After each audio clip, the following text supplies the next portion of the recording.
Welcome to this explainer. Okay, let's just dive right into this because honestly, the stage could not have been set more perfectly. Picture this, it's the 4th of July, the anniversary of the USA's independence. We're in Philadelphia, and the atmosphere is absolutely electric for this monumental round of 16 clash at the 2026 FIFA World Cup. You've got the relentless ambition of France facing off against the gritty, no-nonsense determination of Paraguay. And as we're about to see, this wasn't just a match. It was an absolute war of attrition. Right off the bat, we literally have to talk about the environment, because it dictated everything that happened on the pitch. It was officially the hottest recorded World Cup match. We are talking about absolutely sweltering conditions here.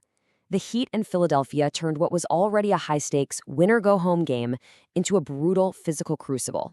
I mean, every sprint, every tackle, every single recovery run was magnified by the sheer exhaustion of the climate. Both teams had to dig incredibly deep, knowing that even the smallest lapse in concentration could send them packing. Now, what's really interesting about this slide is this single solitary number, which defined the underlying tension of this match: 1. That is the exact number of goals separating Kylian Mbappe from Lionel Messi in the race for the Golden Boot as this match kicked off. Having already secured his nation's first ever knockout goal in a single tournament, Mbappe entered Philadelphia hungry. He wasn't just looking to advance his team, he had his eyes on matching and passing the Argentine legend. That underlying individual storyline added a massive layer of tension to literally every touch Mbappe took in the attacking third. So, to understand how this 0-0 stalemate erupted into absolute chaos, we're going to break this down into 4 chapters.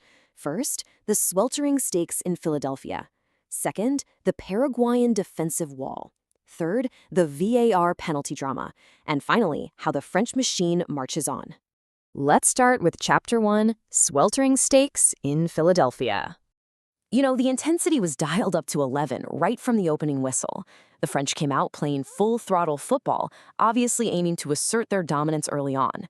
But Paraguay, fully aware of the gargantuan task in front of them, matched that physical intensity immediately.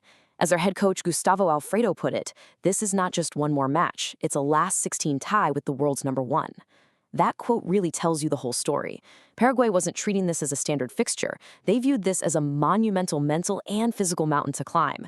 They knew they were facing the top-ranked squad in the world, a team loaded with explosive talent, and they prepared themselves to endure an absolute siege. Moving right along to Chapter 2, the Paraguayan defensive wall.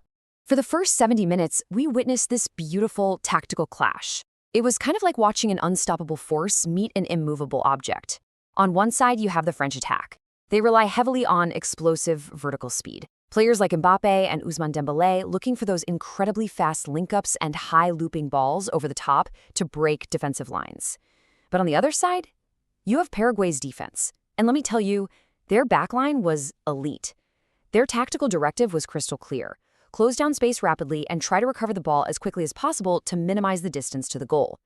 They absorbed France's relentless vertical pressure by ensuring that every single time a French player got the ball, a Paraguayan defender was instantly in their face, just shutting down those passing lanes. But hey, a defensive wall is really only as good as its goalkeeper, right? And Orlando Hill, he delivered an absolute masterclass. He was a calming presence right from the start. Like when Kone let loose this dangerous curling shot from distance that tailed away, Hill tracked it perfectly for a highly technical save. When Mbappe broke free on a massive fast break, looking absolutely certain to score, the defense and Hill converged to poke it away. And even late in the match, under extreme duress, he was pulling off these exceptional double saves. Hill was the anchor that kept Paraguay's hopes alive. However, you take that tactical stalemate, the impenetrable goalkeeper, and the suffocating Philadelphia heat, well, you eventually hit what we call the boiling point. Frustrations really began to mount. We saw heavy bumps, late challenges, and a referee trying desperately to set the bar early. It peaked when Mbappe and Paraguay's Cubas got entangled. Mbappe, obviously frustrated by a challenge, reacted with a two-handed shove, sparking a massive scuffle right in the middle of the pitch. Things got so heated that Orlando Hill literally had to rush off his line to physically step in and calm everyone down. The pressure cooker was whistling for sure.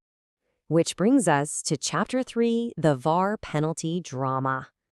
Okay, let's actually slow things down here for a second because after over an hour of grueling, scoreless football, we hit our explosive turning point. Let's break down this collision sequence step by step. First, France's Désir Douet makes a fantastic dynamic run straight into the penalty area. Second, Paraguay's Diego Gomez comes sweeping through with a really heavy tackle. He certainly gets a big piece of Douet, sending him crashing to the turf. Third, the referee actually waves it off. Play just continues as the French fans and players erupt in these desperate appeals.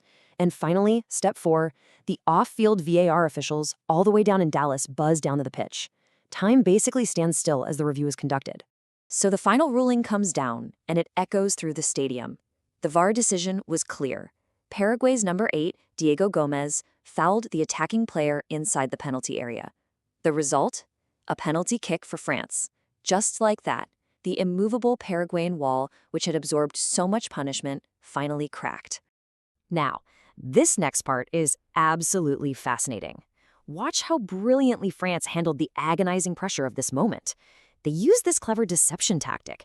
Instead of Mbappé immediately walking up to the spot and absorbing the boos and the tension, Ousmane Dembélé stood over the penalty mark. He acted like a lightning rod, deflecting the moment and absorbing the heat of the crowd. Actually, scratch that. It's more like he was a shield. Only at the last possible second did Mbappé, ball in hand, step up to take his rightful place. It was a total masterstroke of psychological protection for their star forward. And then, minute 70, the climax. Mbappé steps up, sends the keeper entirely the wrong way, and rolls the ball into the back of the net. I mean, was it ever really in doubt? That strike broke the deadlock, giving France the lead and marked his 10th World Cup knockout goal. The relief for the French side was absolutely immense. All right, our final chapter, part 4, the French machine marches on. Now, if you thought a 1-0 lead meant France could just comfortably coast to the finish line, you'd be mistaken. Put yourself in the shoes of a fan in that stadium for a second. Could Paraguay, totally exhausted and trailing, somehow force penalties in the dying moments? They had to throw caution to the wind.